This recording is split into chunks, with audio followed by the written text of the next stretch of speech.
If a person can read and write but cannot use digital services, access government schemes, or make informed decisions, can we truly call them literate? And can literacy alone transform a society and make it truly developed? Let's understand this using the example of Uttarakhand. Hello everyone, my name is Rajni Jha. Welcome to Drishti IAS. So let's talk about the news first. Uttarakhand has become country's 6th fully literate state under National Education Policy 2020 and the ULLAS scheme or ULLAS framework. But my question to you is, does becoming fully literate automatically mean being developed as well? And we will talk about this analytical question, but before that, let's discuss this news in detail.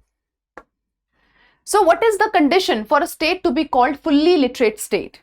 A state is considered fully literate state when adult literacy, which is literacy among people aged 15 years and above, crosses 95% under the ULLAS framework, and along with it, the state has made some systemic efforts, to educate the remaining non-literate population as well.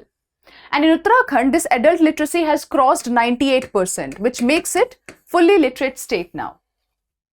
Are there any other states which are also fully literate? Yes, there are. Mizoram, Goa, Tripura, Himachal Pradesh and Sikkim. And among union territories, Ladakh was the first and Chandigarh second. Now, let's come to the main part, which is it is considered fully literate under ULLAS program. So what is ULLAS program or ULLAS framework? ULLAS stands for Understanding Lifelong Learning for All in Society. Now see, here the main point that you should be focusing on is lifelong learning. It focuses on lifelong learning, and in fact NEP, National Education Policy also 2020 also focuses on lifelong learning and more than just basic literacy. So this also focuses on lifelong learning and this also focuses on lifelong learning, which means that both of them are in sync. It operates under Ministry of Education and its objective is adult education for non-literate people aged 15 years and above.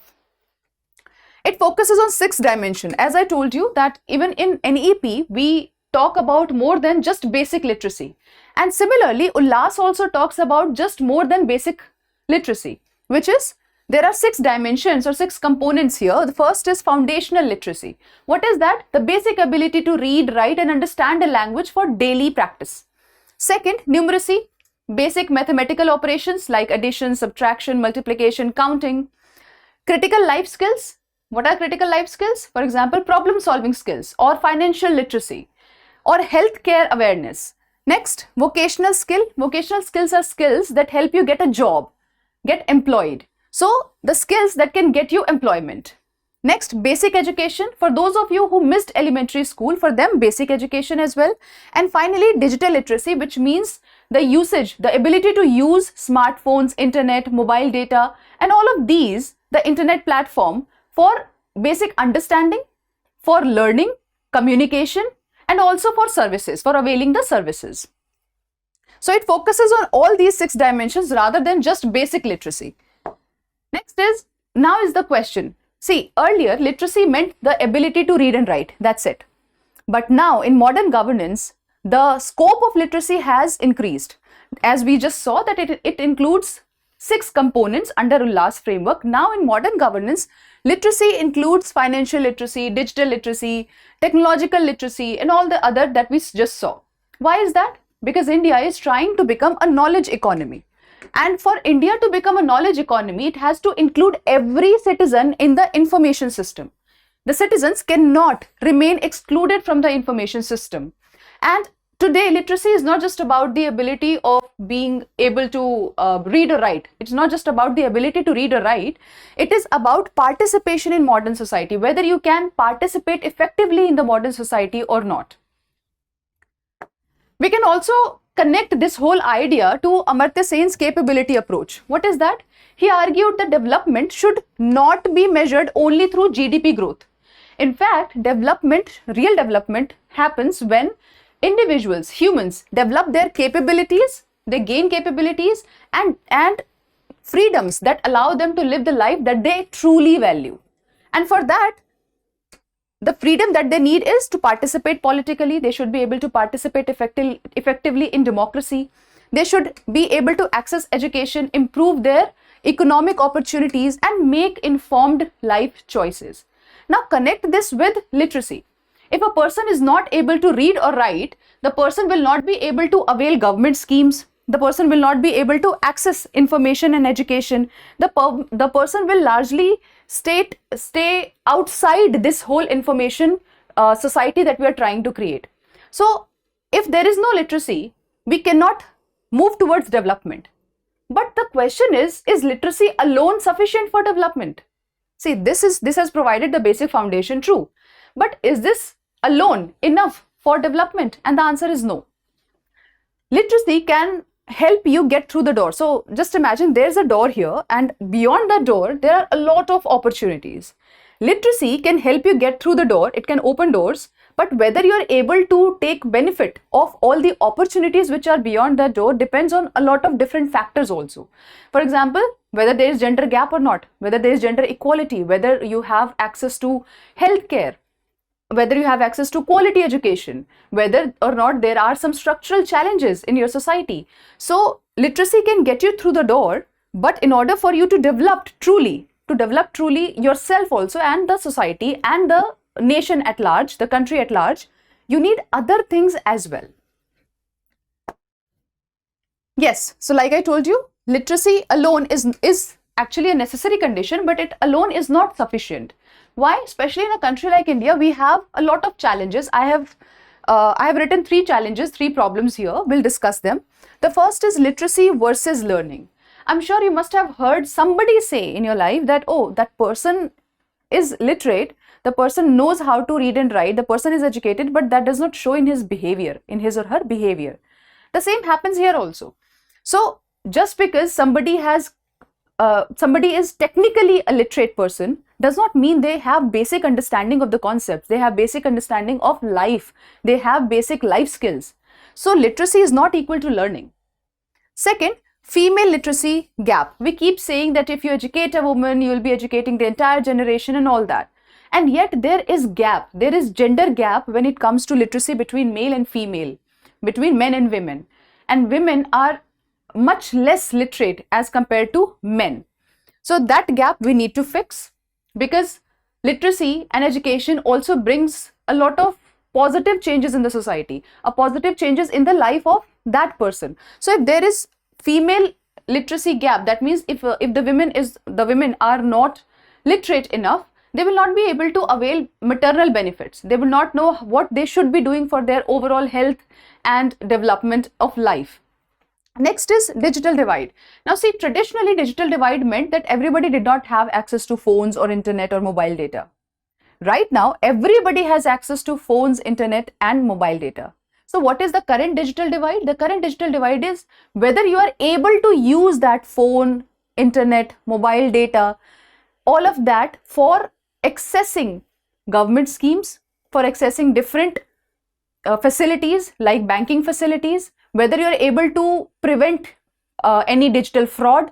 Do you really have the capability, digital capability? Right now, digital divide is not just about access, it is about digital capability. Whether you can use it effectively for your benefit or not. You have your phone, you have internet connection, but can you use it for your benefit? Can you use it for your growth? That is digital divide, the current digital divide. Okay, so I hope I was able to clarify the news and the related questions that we wanted to discuss, and the analytical part, because that's very important. Now I have 2 questions for you. This is prelims based question. You'll be answering you'll be writing the answer to these questions in the comment section below. Okay, so the first question is, with reference to ULLAS, Understanding Lifelong Learning for All in Society program, consider the following statements. The first, it targets non-literate persons aged 15 years and above. Second, it is implemented by Ministry of Education. Third, it focuses only on foundational literacy and numeracy. And your options are, you have to find out which are correct. Your options are option A, 1 and 2 only, B, 2 and 3 only, C, 1 and 3 only, or D, 1, 2 and 3. The next question that you have is question number 2. This is question number 2. A state is considered fully literate under the ULLAS framework when, first, literacy rate is 98% among all age groups. Second, adult literacy rate among persons aged 15 years and above reaches at least 95%. Or third, all districts attain literacy above the national average. This is a good question. So you have to answer this question as well in the comment section, and the options, you have to find out which of these statements are correct, and the options are A, 1 and 2 only, B, 2 and 3 only, C, 1 and 1 only, or D, 2 only. Now that we are done with the prelims practice question, I have already given you the homework for it. The next is the last part of our session, which is the mains practice question. Let's have a look at the question first, then I'll give you a framework as to how you should be writing it, and then this is your homework. You have to write it yourself at your home. And I keep telling in every video that practice questions are very, very crucial for your examination, whether it is prelims practice question or the mains practice question. So let's have a look at this question. It says, literacy is the foundation of inclusive development, but literacy alone cannot guarantee human development. Discuss in context of India's recent progress towards full literacy. Now, I'm sure you must have guessed by now that the main keyword here is literacy, right? And that too, we have to keep in mind the full literacy that India is achieving, right? The different states in India are achieving full literacy, and we have to answer in context to that. So in the introduction, I will write about this. In the introduction, I will write about that. 1 second. I'll write about literacy. That how literacy can make the base for inclusive development, and right now the current one is Uttarakhand that has achieved the fully literate state status, right? Next, in the body, what would you write in the body? In the body, the first part of the question is, it is the foundation of inclusive development. So you have to explain how it ensures inclusive development, right? The first part of the body will be how it ensures inclusive development by including everyone. What does it do? And the second is, literacy alone cannot guarantee human development. So why do you think it cannot guarantee human development? Now in the inclusive development, you can write under ULLAS framework, we have 6 components, and those 6 components make sure that there is overall development of every human being. They make sure that there is lifelong learning, so that it's not just about children that we are trying to make literate, we are trying to make literate everyone. So it is inclusive as well. So you can write those 6 components and the fact that we are focusing on everyone, not just children, right? Second, why it is not enough for human development. Here you will write the challenges. We discussed 3 challenges. You can write more challenges as well, right? The challenges that are there, structural challenges because of which we are not able to achieve that. Here you have written 6 components from ULLAS scheme. You can also mention Amartya Sen and the capability development, how he says that human capability should be developed in order for a nation to be developed, right? The real development is when you develop the capabilities of a human being, he gets the freedom to live the life that he truly values. So you can say for that you need literacy also, right? And that's how you can connect. So it ensures development, it ensures inclusive development. You can write that here. We are done with the challenges, and then in the end, what would you write? Conclusion. After challenges, once you have given challenges, you can give maybe 1 or 2 solution also, what can be done, right? And then you will write conclusion. See, once you start practicing mains answer writing questions every day, you will realize that you've gotten the hang of it. Now, the moment you see the question, you know the framework. And that is half the work done, I'm telling you, because in examination, what happens, there is a lot of pressure, very less time. And if you're not practiced enough, if your brain is not trained enough for finding framework within first, say 30-40 seconds, then you might not be able to attend every question. So this is something you should be training yourself for. Let's look at the framework. As I've already told you, introduction, you will write about Uttarakhand under ULLAS scheme, right? And you can write how literacy is the backbone of inclusive development. Then in the body, you'll explain why is that so. Here you can write the 6 components, and Amartya Sen's capability development, you can write here to connect it. Next, why it is not enough. So here you'll write the challenges, right? And in conclusion, you will tell that Uttarakhand's achievement deserves celebration, because the question specially talked about Uttarakhand, and I told you earlier as well, whenever you write conclusion, whenever you write introduction and conclusion, your question should reflect in introduction and conclusion, so that the examiner gets the idea, okay, this was the question. so that it doesn't happen that the person who's checking your answer, once he started reading introduction, he knew the question, but by the time he came to the conclusion, he forgot the question.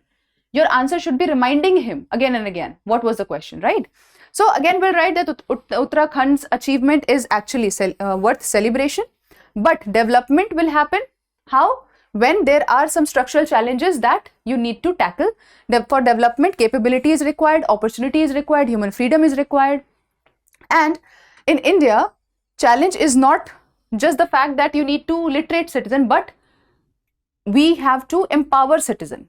So that's what we have to focus on, right? So that's how you will end this question.